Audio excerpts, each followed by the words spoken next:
everyone. Just doing another update. This time it's actually going to be a plants update. So I have live hornwort in my tanks, and it does okay. I've been fertilizing it with Seachem Flourish, and that's been helping, but it's still not great. You know, hornwort should grow like a weed. And everywhere I've heard, people are, growing it and getting rid of it by the buckets full. And mine just doesn't do that great. And also, it fails completely out in my tub ponds. Now, I know hornwort can be a little finicky with light. But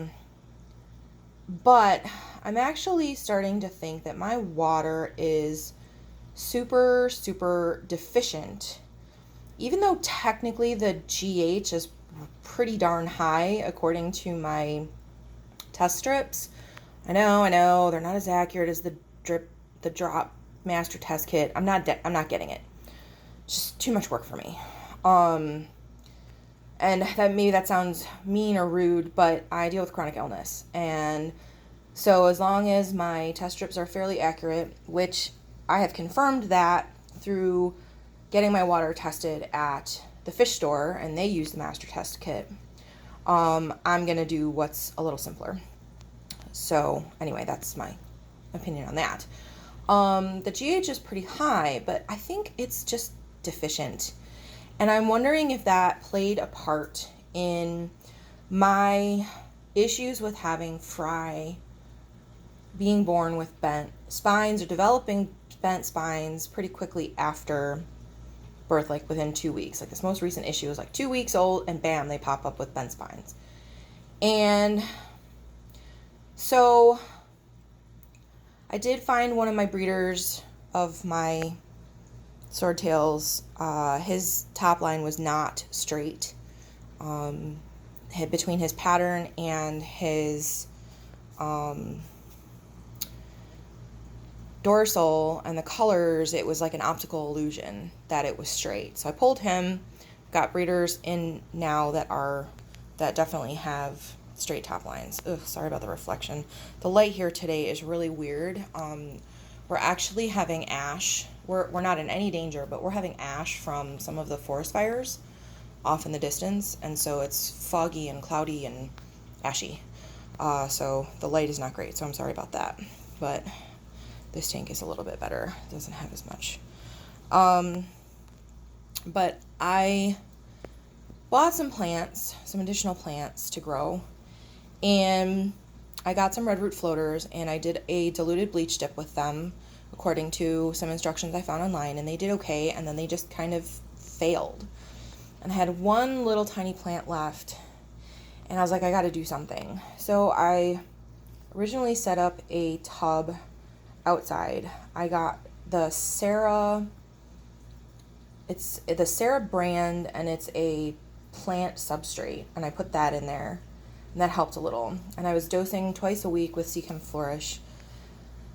So then recently, you might have seen it on my unboxing, I got Aquarium Co-op's Easy Green fertilizer. It is making a difference. It is definitely doing a better job than Seachem Flourish was. Period. End of discussion. For me. Obviously, everyone's tanks are different, but I'm seeing much better growth on my hornwort. So what I ended up doing is I got 2 dwarf aquarium lilies, the bulbs from Aquarium Co-op when I did my order, and I had them out in the plant tub, and there was a critter, I'm guessing probably a raccoon, that kind of broke into that tub twice. I thought I lost one of the bulbs, but it had just been pushed down into the substrate so much that I couldn't even feel it. I didn't find it again until I took the little tub down. Oops, that's my finger.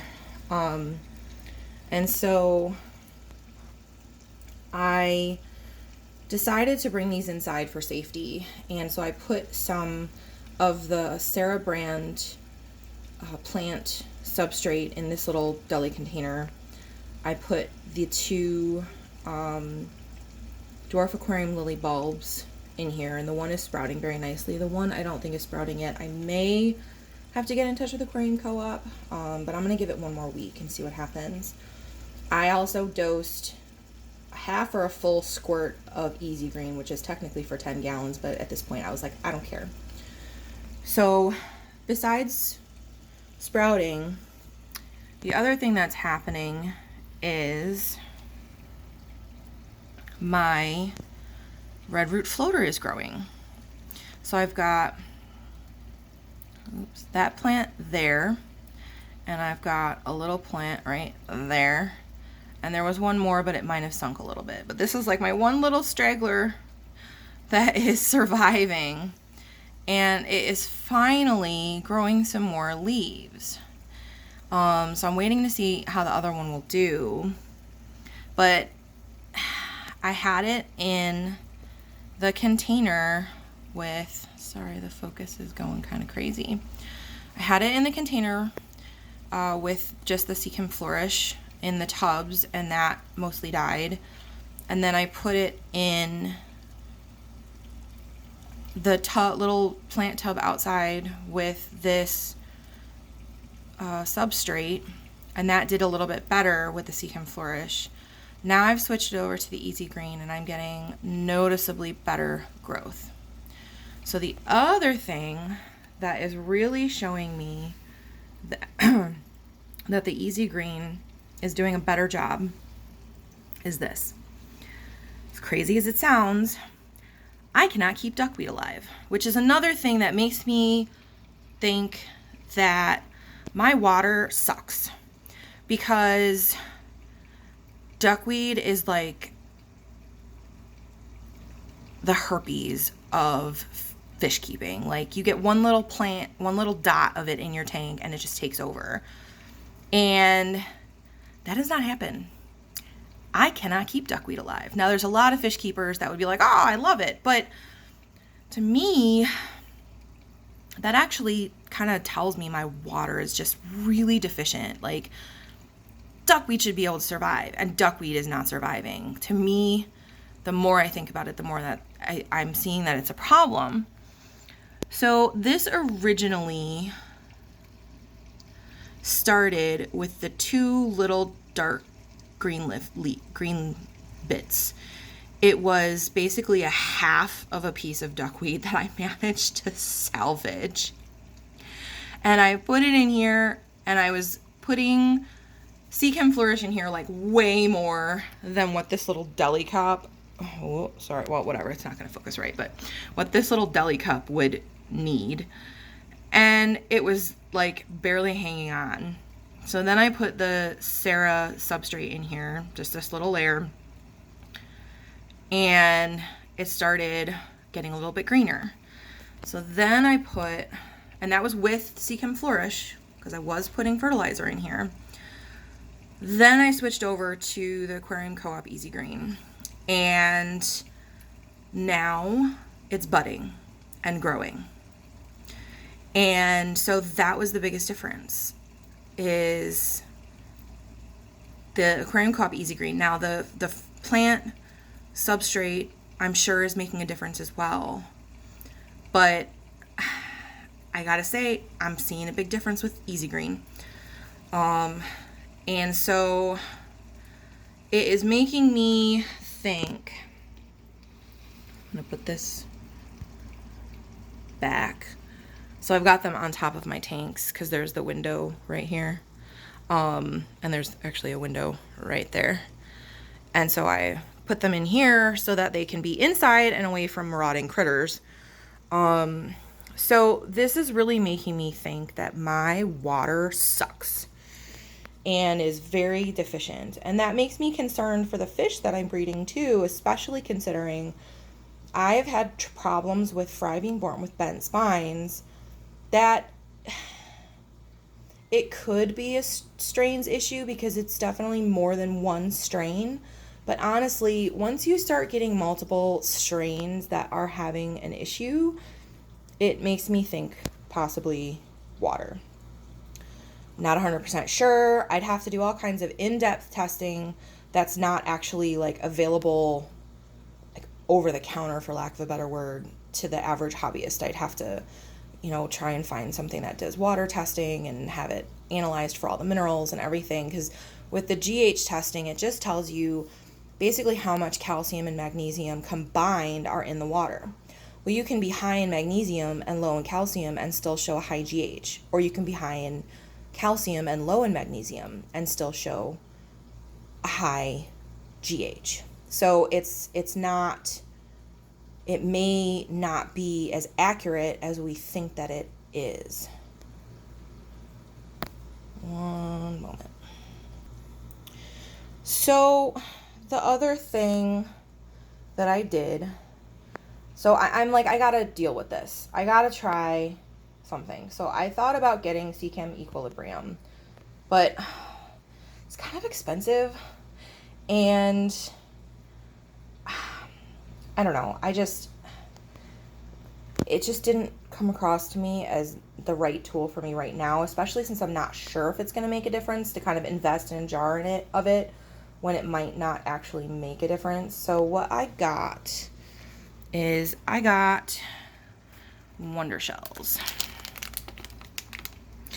And they've been on the market forever. I mean, I remember them from way long ago when I was a kid and first got into the hobby. And I am nearing 40. So they've been around forever. And there's claims about them. People kind of either love them or hate them. But I thought that it would be worth giving them a try, considering I'm concerned that it's calcium or the calcium magnesium balance that might not be right in my water. I felt like this was something good to try. You can find the instructions for them online. There's a few different places. I bought these from Amazon. Aquarium Co-op has them. A few other places have them. They're kind of fairly easy to find. And one of the caveats that I read was to basically kind of go easy when you first put them in. Because anytime you're shifting mineral balances around, it can potentially play with your pH and your KH. And that can affect your fish. And so I got the small ones. There's 3 small ones in here. I believe the average is to use one of these small ones. The directions say to use bigger ones for 10-gallon tanks. I'm going to start with like a half of one of the small ones and just see how things go. What I'm actually going to do is I'm going to break them up, break one of them up, and I'm going to put a little like quarter of one into this. This is my culls tank for right now and a green water tank. So I've got some with like just some bent spines and stuff like that in here. And so not to be mean, but if for some reason the Wonder Shells totally screw something up, then if these fish don't do well, I'm not kind of ruining my main breeding lines and breeding stock. So we're going to start with something small. These are the fry with the bent spines that I need to cull. I've also got a little guy over here. I have to do some water changes. This little guy was in my middle tank and he was starting to get clampy. His tail and his pec fins were definitely clamping up. And so I put him in a deli container with some salt. I want to say I did either an 1/8 or a 1/4 teaspoon of salt in this deli container. It's not an accurate measure. I used a measuring spoon, but it's not, I don't know how much it is per gallon, but whatever. And after a couple days, he's doing much better. He's unclamped and he's doing much better. And then I actually found I have to do a water change because I found one more guy starting to get a little clamping here, and I'm not really sure why. So I might pull him out, put him in some salt water with aquarium salt, and I'm going to do a water change on this tank today, a nice big 50% water change. I'm going to change probably 25% of the water of the other 2 tanks, and hopefully that'll just nip this problem in the bud. But I'm going to try the Wonder Shells in my little cull tank first, just to make sure there's no kind of catastrophic issues. And then I'll probably put a half of each of these little wonder shells in each of these 10-gallon tanks just to start off with and see how we do. So I mean, I guess I'll kind of know, I know I'm playing around with a couple variables at once, but basically if these guys stop having bent spines, there's two things. One, switched out the one male, but I also I'm going to be doing the wonder shells, and that might help. I kind of don't care at this point. Just anything that'll make it better. And so we'll see what happens, because it's not a food issue, because I already tested that by switching foods, and they still developed the bent spines at 2 weeks. So we'll just have to see. We'll just have to see what happens. And so this video is actually much longer than I anticipated, but a couple things going on and a couple things I'm going to try, and my plants are doing better. This was not sponsored by Aquarium Co-op whatsoever. I'm just kind of giving a little bit of an update on the Aquarium Co-op Easy Green fertilizer, and it definitely seems to be doing better than the Sea Chem Flourish for me. And just yeah, I mean, we're just kind of plugging along. I actually got I'm waiting to get new fry from that female, hopefully sometime soon. These guys are doing well. I've got more males and females maturing, and so I'm really excited to have some more breeding females available, because I've only had two. It's just kind of how the fry ratio worked out, but they're doing really good. And then I just got some new fry in this tank from these guys. Let me see if I could see where they are.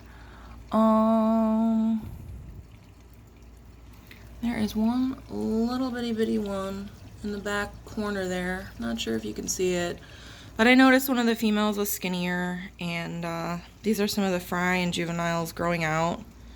Sorry, the thing isn't very good. And then I've got my adults, but I noticed one of the females was a lot thinner, and she had had babies, and I found a few, but I still have these guys in the breeder box. They're in for another week. I've decided I'm gonna leave them in for 2 weeks, and they're doing great. They're growing, they're getting bigger, they're healthy so far. So I'm kind of waiting until the 2-week mark to see if anything happens, but there is the possibility they're fathered by that other male, so I'm not entirely sure.